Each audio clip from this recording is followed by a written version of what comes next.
Billy Luna.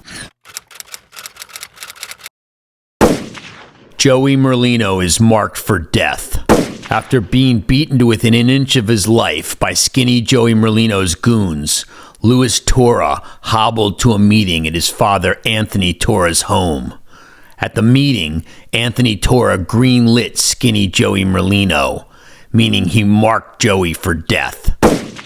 Anthony Torra, his son Louis, and the rest of the 10th and Oregon crew goons solidified a plan to kill Skinny Joey Merlino and seize all of his lucrative rackets. Anthony Torra cracked open a case of hand grenades and held one of the explosives up in front of the rest of his crew. Anthony Torra grimly announced, "We're gonna blow Merlino from here to kingdom come."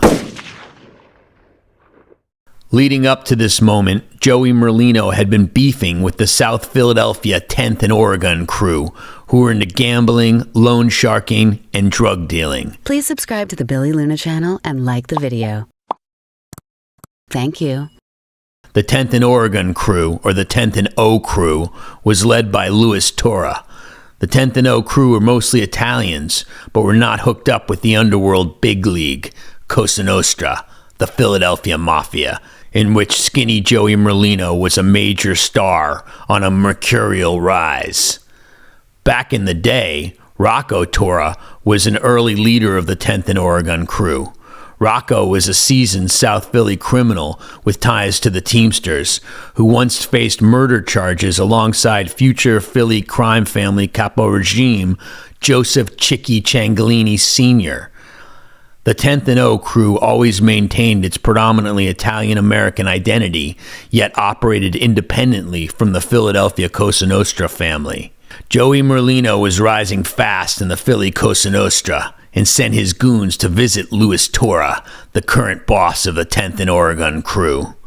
Skinny Joey demanded that the 10th and O crew pay him a street tax to operate. Turra refused to pay the street tax. Torah and the 10th and O crew then began plotting to murder Skinny Joey and seize Joey's lucrative gambling business and other rackets. The beating of the drums of war grew louder. Skinny Joey's henchmen later caught Turra slipping. Joey's boys hemmed Turra up at an after-hours club and laid a severe beating on Louis and stole his Rolex. Joey's boys gave Louis the age-old ultimatum: get down or lay down, meaning get down, pay up to Joey Merlino, or lay down, down in the gutter filled with bullet holes. In other words, an offer that he can no refuse.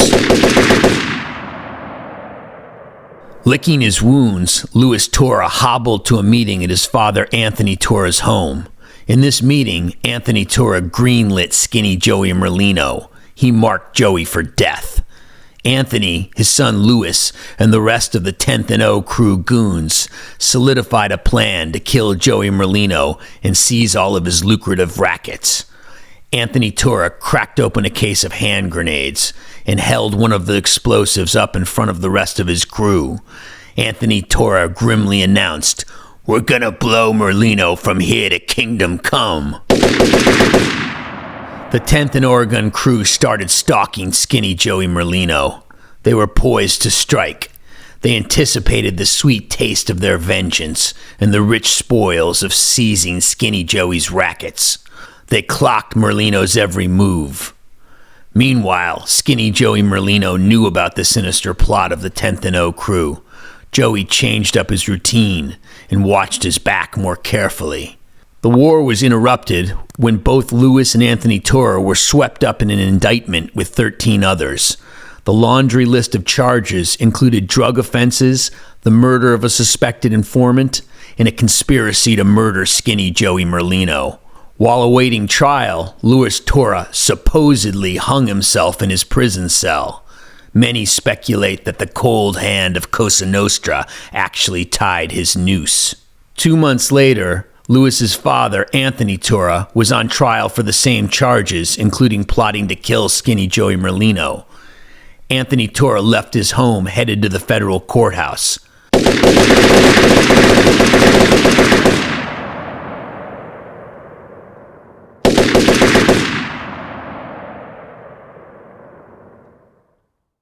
A gunman wearing a black ski mask popped out of the bushes and shot Anthony Torra dead.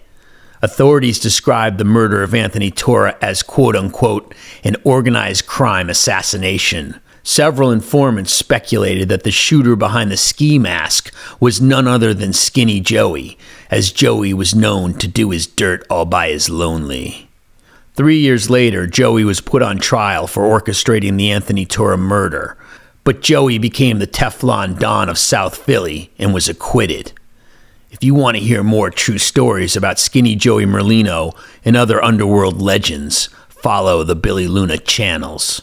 I have many Skinny Joey Merlino projects in the works. Stay tuned to the Billy Luna channels. Coming soon, I will do a deep dive into a gritty showdown between the 10th and O crew and the formidable Pagens Motorcycle Club, who at the time were allies of Skinny Joey Merlino. The outlaw motorcycle gang and the drug-dealing 10th and O crew were locked in a bitter war over drug dealing and loan sharking turf in the late 90s. On February 28, 1999, chaos erupted at a bar owned by Eugene Genie Boy Miller, who had taken the reins of the organization after the demise of Torah. 5 10th and O crew members faced a brutal beating at the hands of Pagens bikers. Miller himself endured a vicious onslaught, beaten, pistol-whipped, and shot in the leg and butt. In an ironic twist, Merlino tried to mediate a truce between the rival gangs, hosting a sit-down in the spring of 1999. The meeting was attended by Pagens president Steve "Gorilla" Mondevering, a close ally of Merlino, and Johnny the Hat Hendry, a key figure in the 10th and O gang. However, peace proved elusive. As tensions simmered, the violence escalated. On August 29, 1999, Gorilla miraculously survived 8 close-range gunshots as he walked to his mother's house, leaving a bar in South Philly. Gorilla remained tight-lipped about the assailant when questioned by police. The vendetta continued on November 3, 2000, when Gorilla fired shots at Hendry outside a diner, nearly missing him. Gorilla was apprehended later that day near the crime scene. He was packing major heat and was subsequently imprisoned for racketeering in January 2001, serving a 3-year sentence. The fallout didn't end there. 10th and Oregon crew member Nicodemo "Nicky Slick" DiPietro received a life sentence for first-degree murder in connection with the February 28, 2000 shooting of Tad Rice Green. In June 2002, tensions flared again as 3 Philadelphia Cosa Nostra Mafia family associates reportedly faced a violent altercation with 10th and O crew members following a verbal spat at a local South Philadelphia bar. Stay tuned for the deep dive. Billy Luna. Please subscribe to the Billy Luna channel and like the video. Thank you.